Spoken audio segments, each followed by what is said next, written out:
eu falo em moda, o que vem à sua cabeça? E quando eu falo moda italiana? Armani, Dolce & Gabbana, Versace, Prada. Pois é, por isso que eu trouxe você aqui no Vestindo o Tempo, 70 anos de moda italiana, aqui no Instituto Tomi Otaki. Vamos lá? Vamos conhecer um pouquinho da moda italiana ao longo de 70 anos.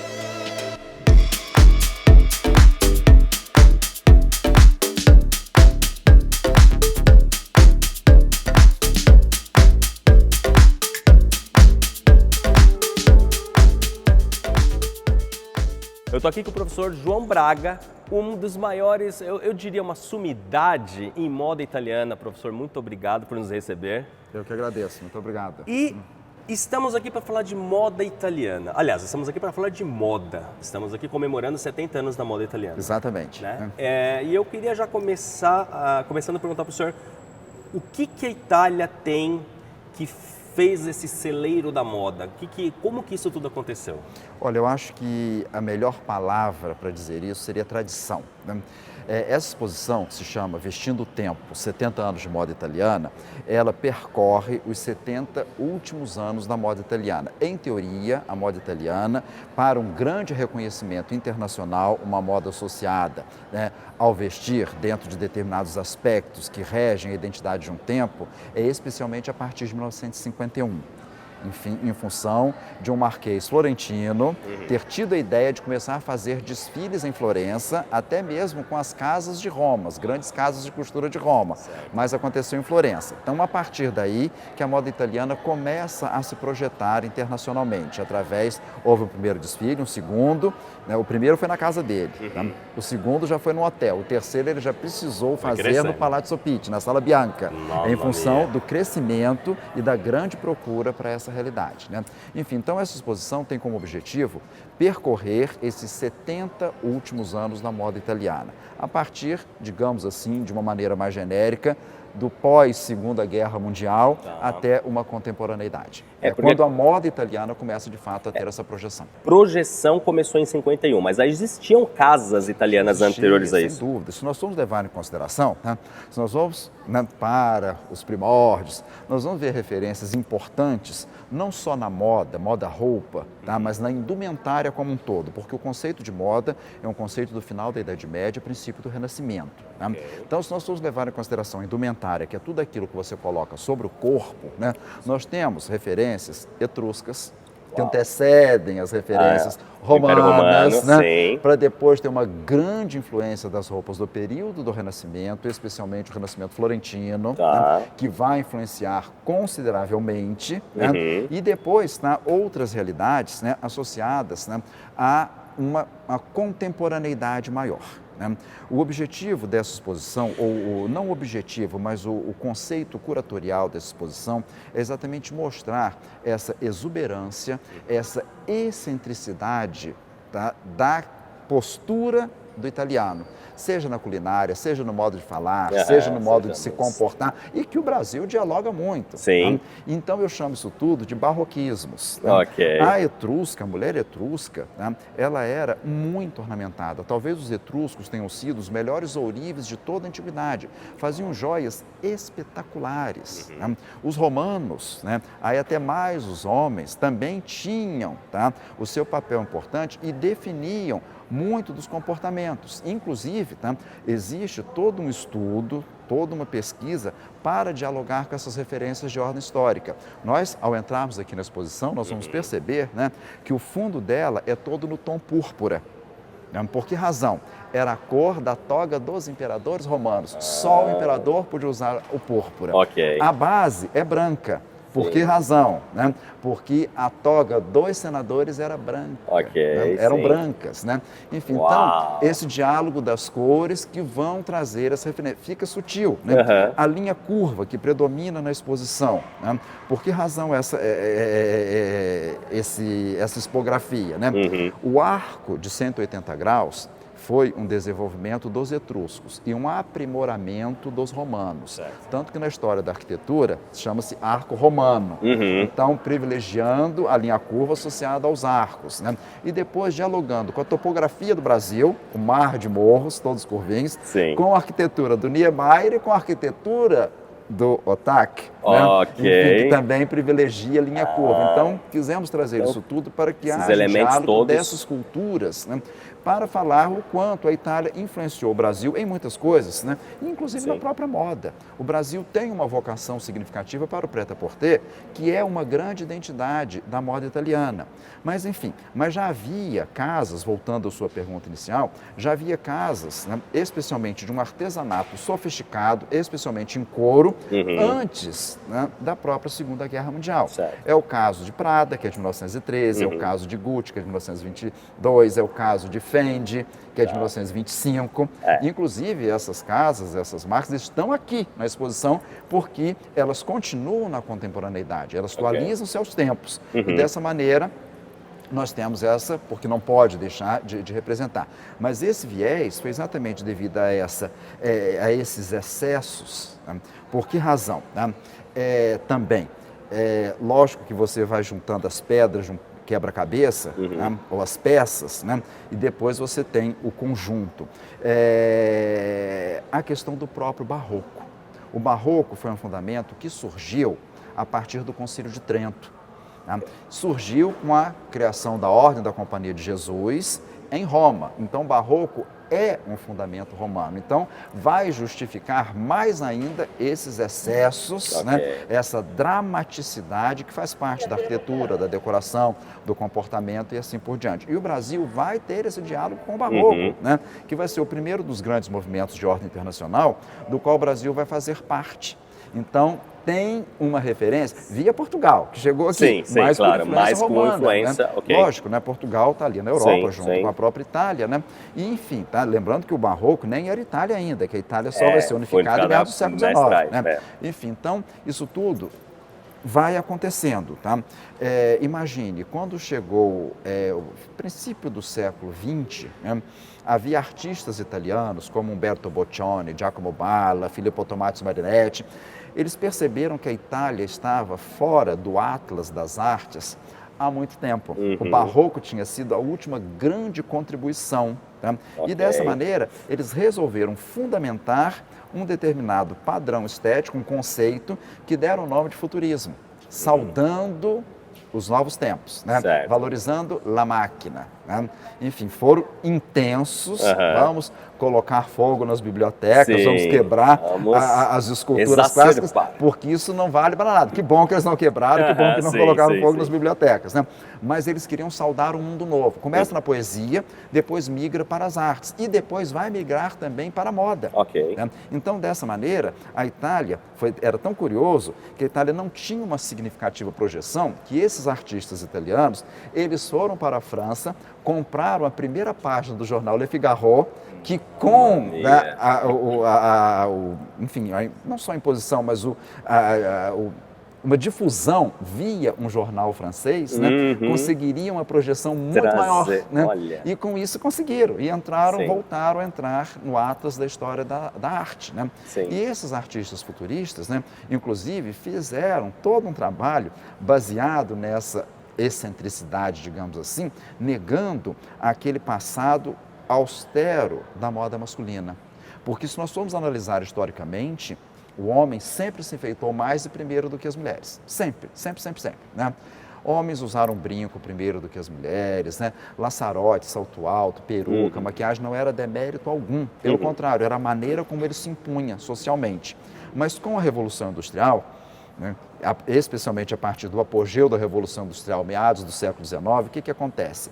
O homem não vai mais se impor pela aparência, ele vai se impor de acordo com aquilo que ele produz na sociedade do capitalismo, daquele determinado momento.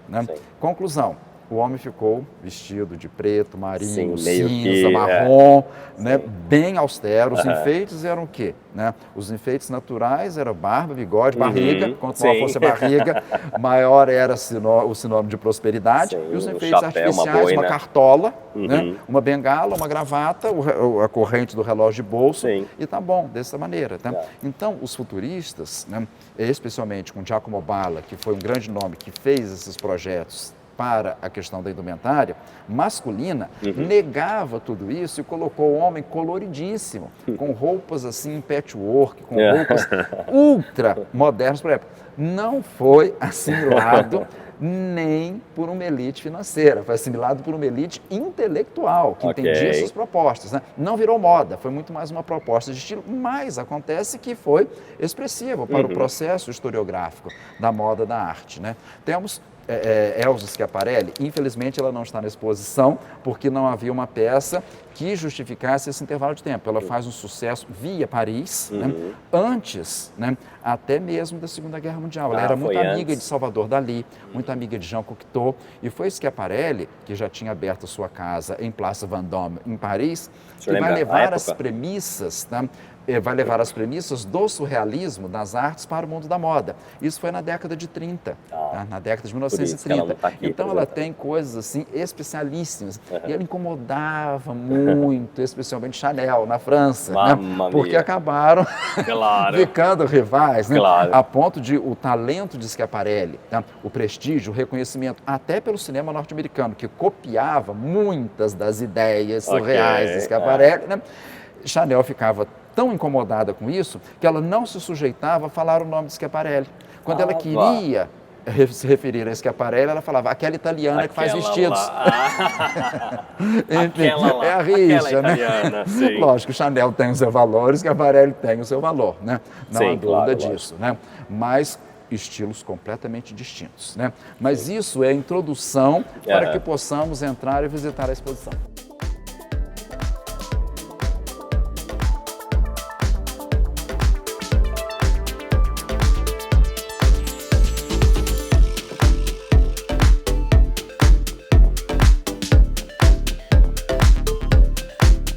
O senhor estava explicando que aqui todas essas peças são de dois colecionadores, né? Enrico e Paulo.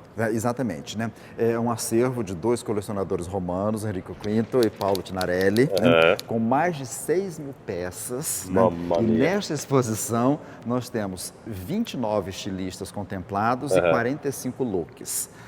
Foi uma dificuldade escolher o que seja representativo. Sim, escolher a dedo que era representativo para que condizesse com a intenção curatorial. Professor, qual que é a diferença entre look? Explica um pouco mais para o pessoal. Pois é, né?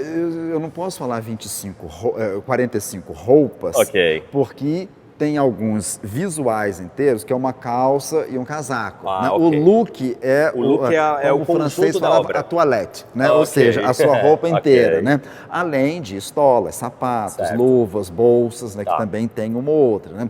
Então são 45 looks com 29 nomes expressivos da moda italiana. E aí foi dividido em 3 partes. Então aqui, por exemplo, essa primeira parte, o que é? Foi dividida em 3 blocos, até dentro de um caráter mais didático, para que houvesse uma facilidade maior de interpretação. Tá? Esse primeiro bloco é exatamente a década de 1950 e 1960. Tá? Esse início da moda italiana dos anos 1950, tá? A gente precisa admitir que tem uma significativa influência francesa. Mas não foi só na Itália. Né? Estados Unidos, Inglaterra, Brasil, Argentina, Itália, Portugal, Espanha, todo mundo bebia na fonte francesa, especialmente no que Dior havia proposto pós-término da Segunda Guerra Mundial, que foi o New Look, que é exatamente esse trabalho de Schubert. Né? A essência, não é que seja um New Look, mas a essência do New Look. Cintura marcada, saia rodada, um resgate à feminilidade devido aos anos de guerra. Enfim, então é aquele período da década de 50 no qual nós vamos ter, né, o vestido de baile, o vestido de festa, a roupa de formatura, ou seja, um período de muito glamour, de muita sofisticação, né, especialmente nessas 3 primeiras peças. Né?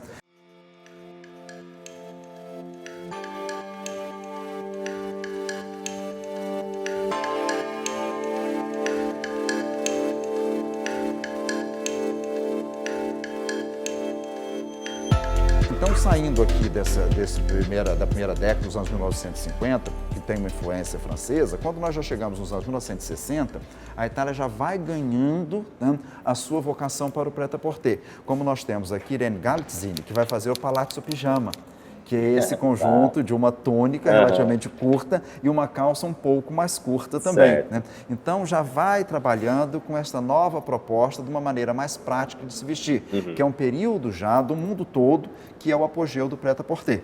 Aqui nós temos, por exemplo, né, um trabalho no qual essa roupa pode ser transformada, né, em diversos volumes. Era aquela ideia de um objeto ser transformado em outro associado ao design, porque a Itália é muito forte nessa questão do design. Então, Capucci vai fazer não só essa, como inúmeras outras, né? Com essa ideia, você pode criar um volume para trás, você cria uma nova possibilidade. Aqui nós temos outro Palazzo Pigiama, né? E aqui nós temos Valentino e Fabiani, já dentro de uma sofisticação, não há dúvida, né? Mas pode ser associada à alta moda, sem dúvida, né? Mas já não é aquele requinte associado a um significativo glamour como da década de 1950. Né? E aí, esse outro lado, nós já temos aqui já uma sofisticação, não há dúvida, mas já bem mais associada ao prêt-à-porter. E eu fiz questão de trazer essa roupa aqui de Elio Fiorucci, porque Elio Fiorucci foi importantíssimo e influenciou o Brasil, especialmente no jeans.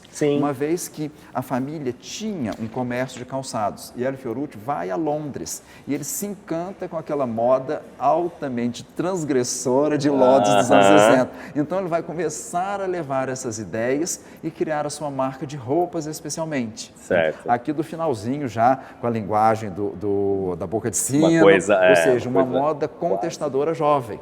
E aqui nós temos uma roupa da casa Gucci que vai fazer um vestido, uma mini saia associada à linguagem dos tempos, a mini saia estava em voga nos anos 60, com a famosíssima estampa Flora, que é um dos seus principais lenços que a casa Gucci faz em homenagem a Grace Kelly. E aí é muito interessante porque tem no abotoamento os bridões, característico dos sapatos, característico das fivelas, associado a esse universo equestre. Então tem todo o diálogo de identidade das casas. Obviamente não tinha como deixar de ter Emílio Pucci, porque Emílio Pucci é significativo, especialmente na linguagem de estamparia, com essa excentricidade, essa identidade maior, sem dúvida alguma. Né? E aqui, por último, nós temos Carosa, né, um significativo nome, já beirando, já caminhando para a década de 70, muito relacionado ao artesanal, ao feito à mão, desenvolvido pela proposta do hippie. Né? Mas obedece um volume, um volume mais justo em cima e abre mais para a parte de baixo. Mas essa linguagem de uma moda conceitual. Se alguém quisesse sair vestido assim, tudo bem, mas era uma moda para passar a ideia de um conceito. Dialogando até com a formatação da arte conceitual que estava ali nos anos 1960. O que mais vale é a ideia, não a execução da obra propriamente dita. E sabe uma coisa que me chamou a atenção? O senhor vem falando muito, cada peça que o senhor apresenta automaticamente traz a coisa do período histórico. Então, quer dizer, é inegável que a gente não tem como desassociar o período da roupa. Quer dizer, a roupa ela traz exatamente isso. Queria que o senhor falasse um pouco mais. Eu escrevia para uma revista de moda, atualmente não escrevo mais, mas uma coisa que ficou muitas vezes na minha cabeça, qual seria a melhor palavra sinônima para moda? Enfim, porque você fala moda, né? Imediatamente as pessoas entendem como roupa, mas pode ser a moda comportamento. Não tem a decoração que está na moda, qual é o barzinho que está na moda, qual é o roteiro turístico que está na moda. Moda é uma palavra tanto quanto abrangente, mas o senso comum entende como roupa. Até aí tudo bem, né?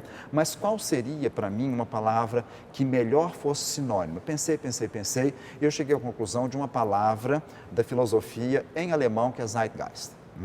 O Zeitgeist, se nós fôssemos traduzir, é o ar dos tempos, o espírito de uma época. Então, moda dialoga com o ar dos tempos. Né? Nós somos reflexos, enfim, de tudo. Né? Influência política, econômica, religiosa, social, estética. Então, você coloca isso tudo dentro de uma referência e vai criar a identidade desse próprio tempo. Se nos anos 50 nós temos uma economia pós-Segunda Guerra Mundial estabelecida, Plano Marshall nos Estados Unidos, Plano Marshall para a Europa e uma série de outras questões, retrata um glamour, retrata um luxo. Automaticamente. Né? Se nós temos na década de 60, o que vai acontecer? Vai haver uma grande revolução comportamental, porque com o término da Segunda Guerra Mundial, você vai ter aquela alegria de viver, tanto na Europa quanto nos Estados Unidos. E vai acontecer o fenômeno do baby boom. Então, aqueles bebês, os baby boomers do final dos anos 40, que vão ser as crianças dos anos 50, vão ser os jovens dos anos 60. E jovem é transgressor. Sim, né? Então, vem todo o conceito do anti. Né? Vamos ir contra tudo que é estabelecido e vamos revolucionar. Então, acaba com todas essas propostas sofisticadas e vem uma coisa mais prática, mais funcional, mais transgressora. É retrato dos tempos, é o espírito de uma época. E a moda super dialoga. Para mim, a melhor palavra sinônima de moda é exatamente Zeitgeist, né? Uau. Que retrata exatamente isso. Tempos. O ar dos tempos, o espírito de uma época. Muito bom.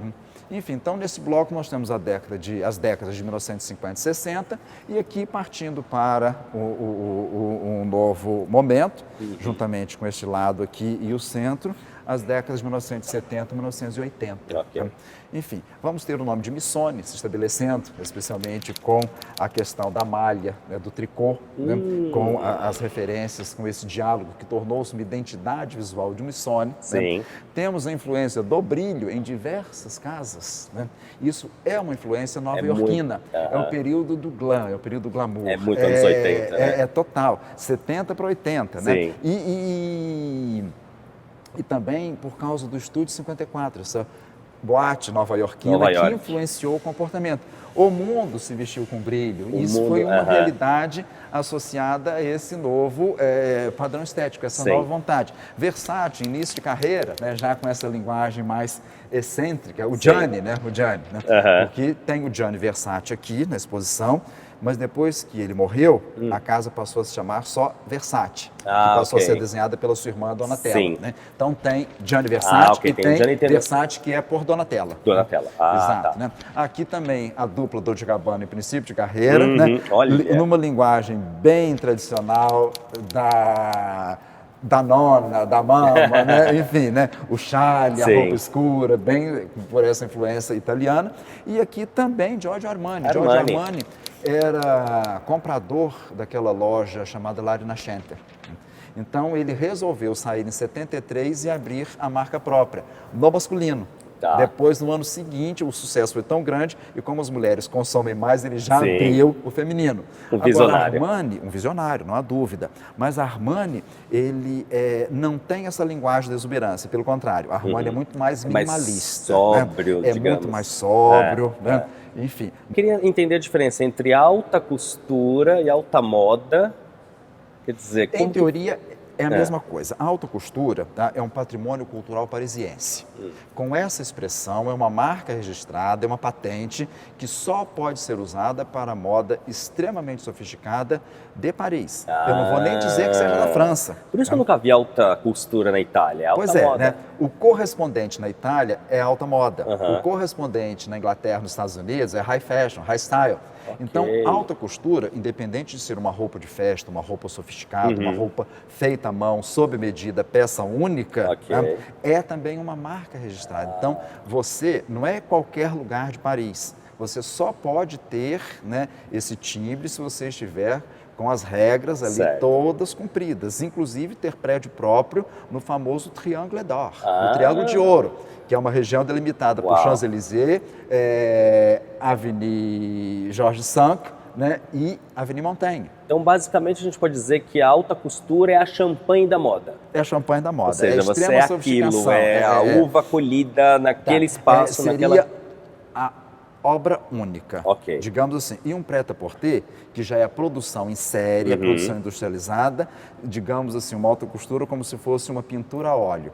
E um prêt-à-porter como se fosse uma gravura. Reprodução, todas são originais, mas é produzida em série. Né? Que passa a ser uma realidade, especialmente, apesar do europeu já produzir roupas em série desde o século XIX, mas passa a ser uma grande realidade a partir do término da Segunda Guerra Mundial. Porque há uma explicação de ordem histórica. Os Estados Unidos, ao entrarem para a guerra, eles tiveram que... A guerra foi em solo europeu. Tinham que mandar roupas, calçados. Eles desenvolveram um know-how para fazer roupas baratas e produzindo rapidamente, em série, para atender a demanda dos soldados em campo de batalha. terminada a guerra, a gente vai jogar isso tudo fora? É. Não, eles vão Oh. pegar isso e colocar com uma nova dinâmica. O francês, o inglês já conheciam isso. Produzir em série, enfim, uma série de outras questões, tá? Mas os Estados Unidos deram uma nova dinâmica com distribuição, logística, despertar desejo de consumo. Oh, e aí sim. chamaram isso de ready to wear. Incomodou tanto os franceses que eles foram até os Estados Unidos, voltaram com essas novas dinâmicas para aquilo que já sabiam fazer, que eram as roupas em série, e transformaram isso em prêt-à-porter, que seria o ok. pronto para Já usar, né? Tomaram para si novamente. Tá. E aqui nessa parte central, nós temos alguns nomes, né, dos mais significativos. Moschino, Franco Moschino, também em princípio de carreira, que vai ter todo um trabalho associado ao bom humor, né, a uma ironia, né, mas com um talho impecável, um super conhecedor de técnicas, não há dúvida disso, porém associado a uma descontração total na proposta.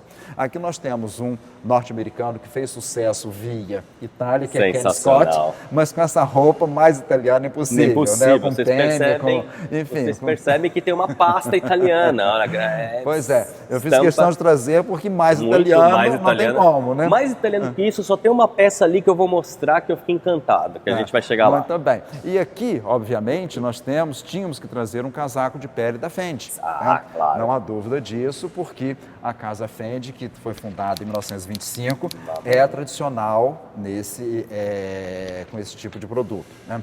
Enfim, e mais para cá nós vamos ter, né, um trabalho de Gianfranco Ferré, para Ferré mesmo, né, dentro de todo um requinte, dentro de bonito. toda uma sofisticação, né? E aqui, né, para concluir esse bloco, nós temos também um Valentino, na realidade 2 Valentinos.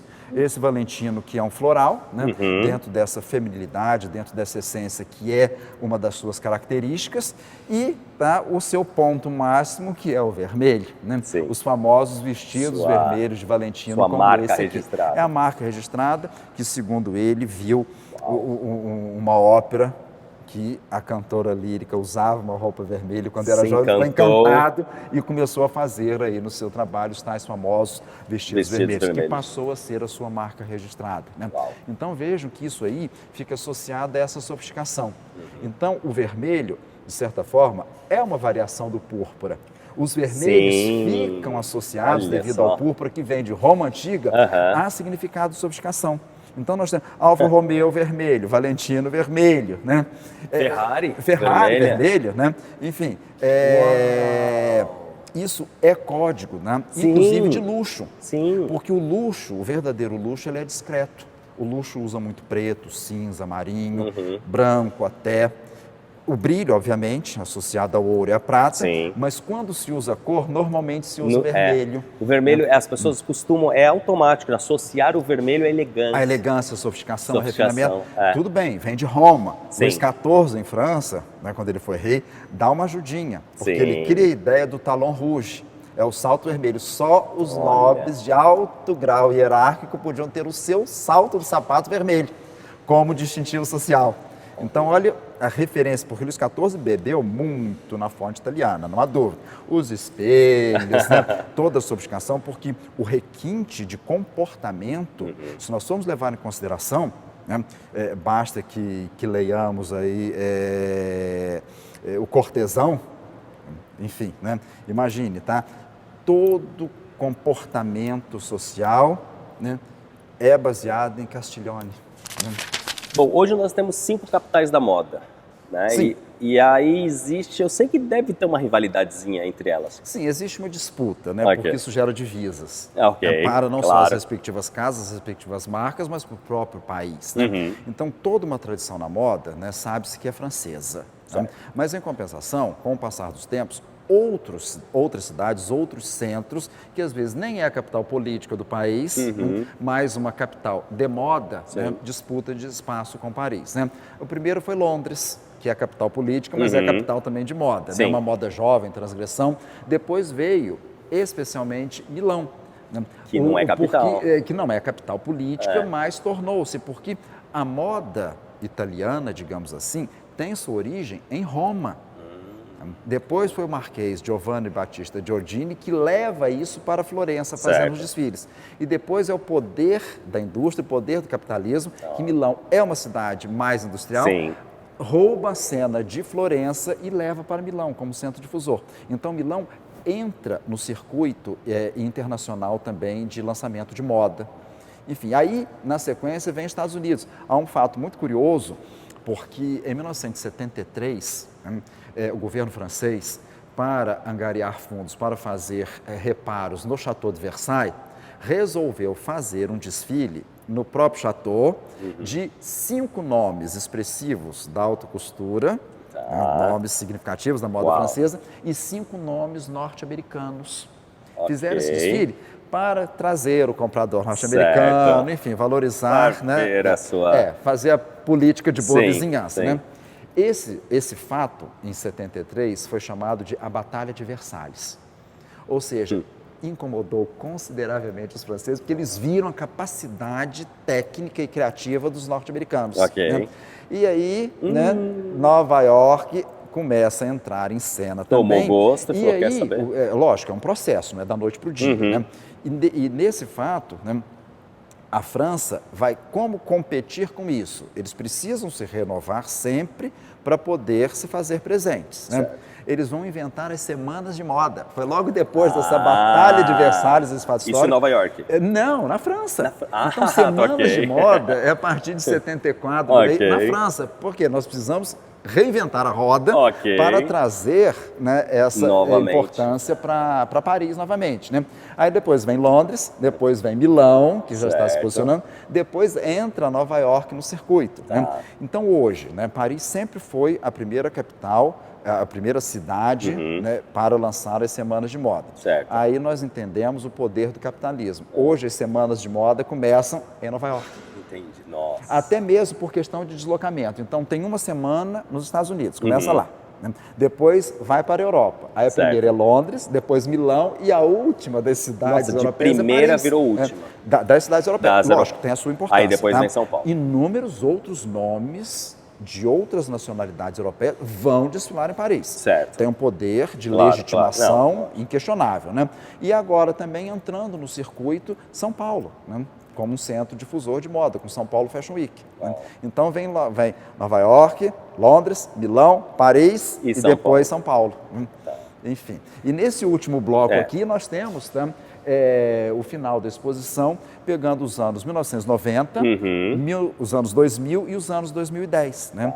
Tem um Valentino, o Valentino está presente nos 3 blocos, não tem como, né? Um dos nomes mais expressivos da moda italiana. Né? Aqui nós temos 3 Gianni Versace, dentro da excentricidade da estampa, dos motivos, ornamentos barrocos, né? Uma alusão à pop art de Andy Warhol com Marilyn Monroe, James Dean. Né? E ali um grande vestido inspirado na cultura punk, que foi usado por Elizabeth Hurton no Oscar, né?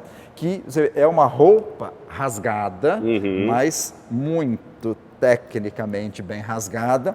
Em vez de ser o alfinete do punk, é um alfinete banhado a ouro. Né? Enfim, então tem a linguagem, mas com uma extrema sofisticação. Né?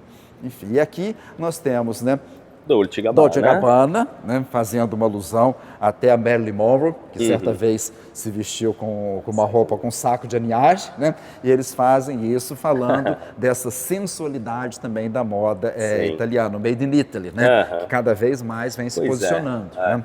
Depois, Franco Moschino, com toda a sua ironia, né, com este baseado numa técnica impecável de talho, né, e uma linguagem associada a um deslocamento, tira coisa de um jornal associado ao esporte e coloca numa roupa extremamente sofisticada. Enfim, Gianfranco Ferrer, né? Giorgio Armani, novamente, com todo o seu refinamento. Aqui nós vamos ter Roberto Cavalli, que não podia faltar dentro dos barroquismos italianos. Né? E aqui nós temos mais Gianni Versace, nós temos... Não Gianni, desculpa, mas aqui já é Versace, já é Donatella. Dolce & Gabbana, né? E esse final, essas 3 roupas aqui específicas, né, são de um reposicionamento de grandes casas italianas. Né? Nós temos essa roupa aqui que é da Gucci, que foi quando Tom Ford, esse norte-americano, foi desenhar, né? E ele vai trazer essa ideia também da sensualidade, do erotismo, né? E aqui essas 2 outras de Miúcha Prada, da família Prada, que vai reposicionar a casa na contemporaneidade. E aí nós concluímos a exposição com essa contemporaneidade já dos anos 2000. Tudo bem que Miúcha Prada entrou ainda no final do século XIX para restabelecer o prestígio da casa, uma revisitação. Mas dialogando com esse novo ar dos tempos. Né?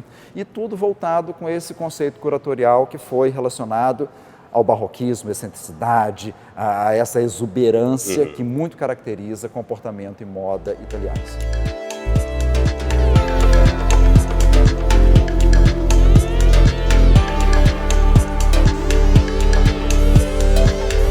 Professor, a gente vê na passarela muita exuberância. Sim. As pessoas costumam usar aquelas roupas, comprar aquelas roupas, ou como que funciona?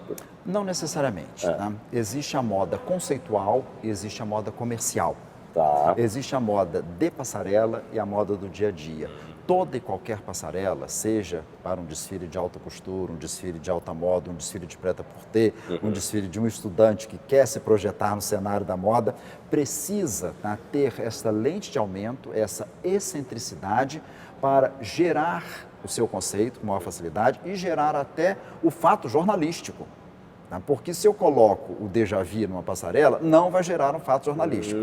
Então há necessidade de você exagerar, carregar em penteado, maquiagem, nos acessórios, para não só acentuar o conceito daquela determinada coleção e gerar o fato jornalístico. Muitas vezes, grandes nomes da moda, é comum que eles façam uma coleção de passarela e uma coleção para a loja.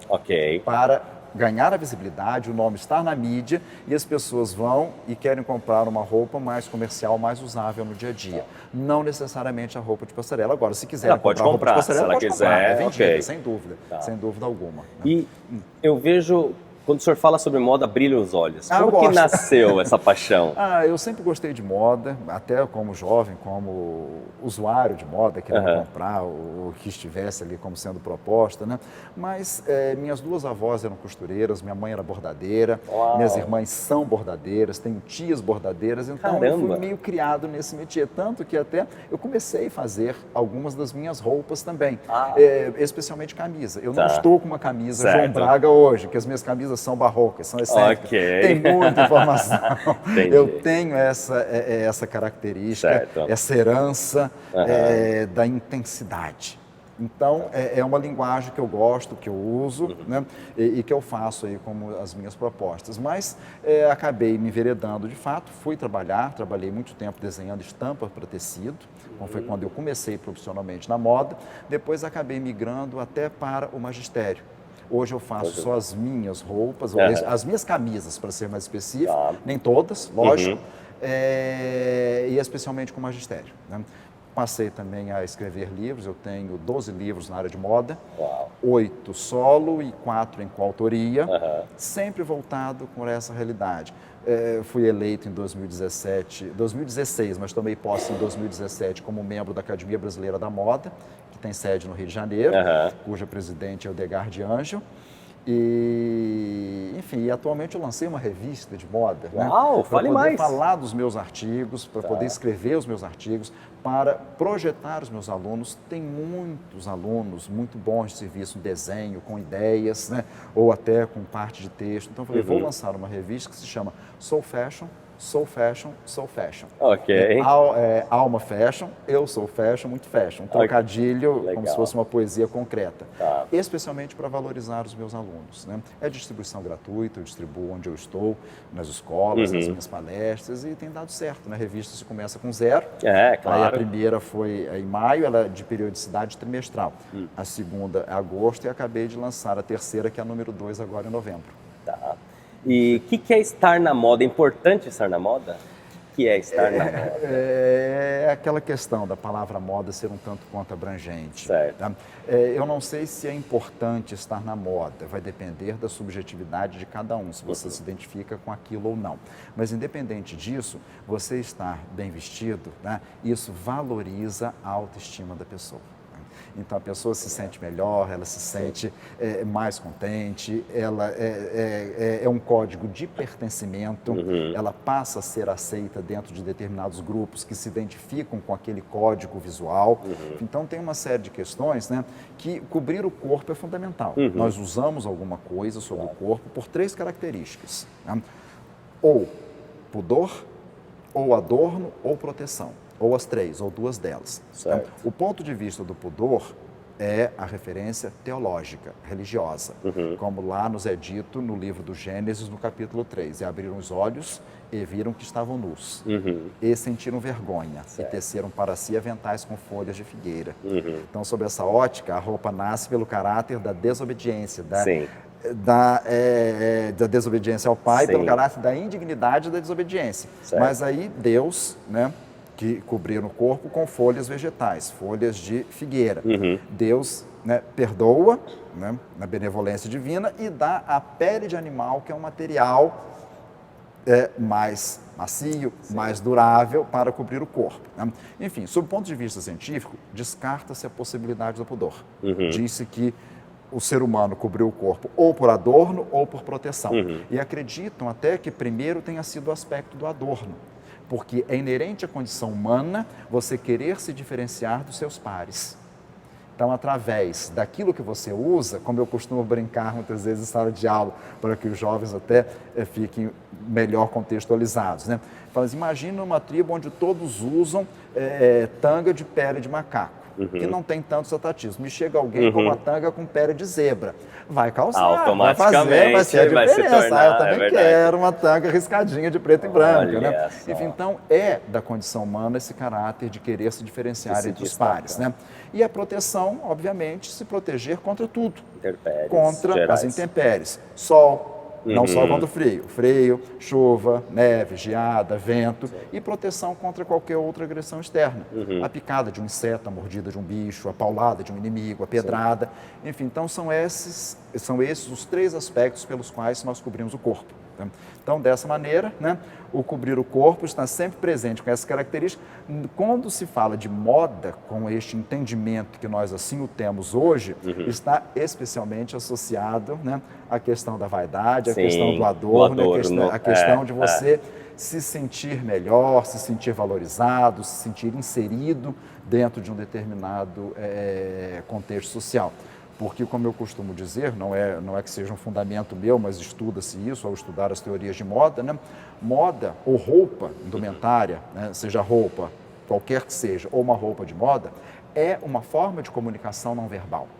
A roupa não fala, mas ela transmite inúmeras informações. Então, você incluindo olha, emoção. Né? Incluindo emoção, lógico. Né? E você olha uma determinada pessoa se vestindo de uma determinada forma, você já vai decifrar inúmeros códigos que ela está querendo dizer através daquilo que ela usa. Seja roupa, seja calçado, seja joia, seja o que for. E, professor, como que as pessoas fazem para conhecer essa mostra magnífica? É só vir até o Instituto Tomiotaki, né? Enfim, aberto aí semanalmente, inclusive nos finais de semana, só não abre às segundas-feiras, mas essa exposição é gratuita, melhor ainda, né? E fica até o dia 2 de fevereiro de 2020. Sim, nós vamos deixar todos os links na descrição.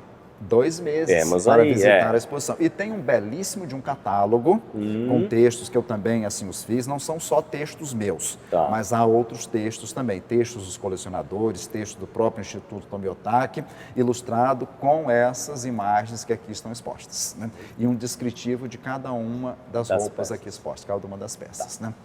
Enfim.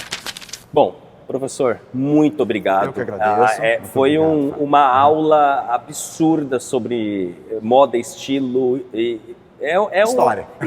história da moda. E a gente, você sabe, você é italiano como eu, história da moda italiana. Então é isso. Muitíssimo obrigado. Foi eu que agradeço, uma honra. E vai ser um prazer recebê-los todos aqui na exposição.